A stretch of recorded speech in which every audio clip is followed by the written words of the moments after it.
stop justifying yourself and use criticism as a tool for growth. Sometimes when we make a mistake or receive criticism, the first thing we do is justify what we did. We look for explanations, we defend ourselves, we want others to understand our reasons. But in this search for arguments, we waste energy that could be used more effectively.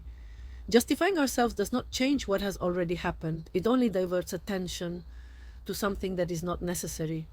And that energy, which is wasted on words and explanations, is what we could use to grow, to learn, to improve what we do. Receiving a criticism or a comment about something we did may be uncomfortable, but it is also an opportunity.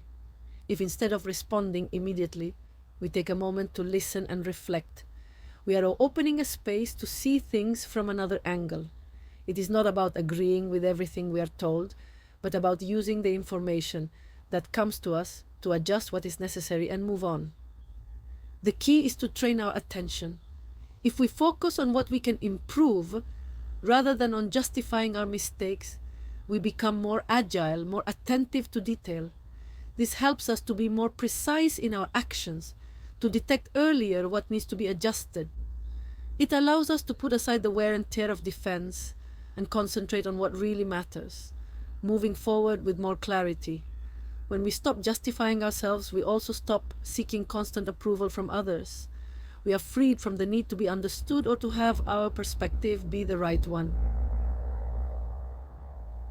We learn to be more responsible for what we do and to be less dependent on the opinion of others. Because in the end, we are not what we say about ourselves, but what we demonstrate through our actions. This approach gives us great freedom.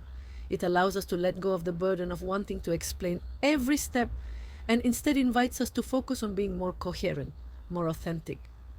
Accepting criticism without justifying ourselves is an act of strength, of recognizing that there is always something we can learn, that we don't need to protect ourselves from every comment. Thus, instead of wearing ourselves out in conversations that lead us nowhere, we can use that energy to train our attention, to observe ourselves more closely, to be more aware of how we act and what effects our actions have.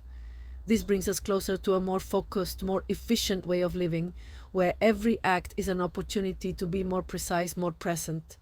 Whenever someone points out a mistake, we have the opportunity to observe how we react. We can see whether we immediately defend ourselves or whether we manage to remain calm and simply listen.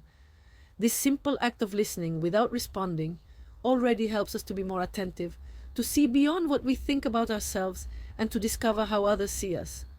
Being impeccable does not mean not making mistakes, but learning to recognize them without getting distracted by explanations. It means using every criticism to refine our actions, to polish our actions, and to be more effective. It means being able to move forward without the weight of self-defense, lighter, more open to what life teaches us.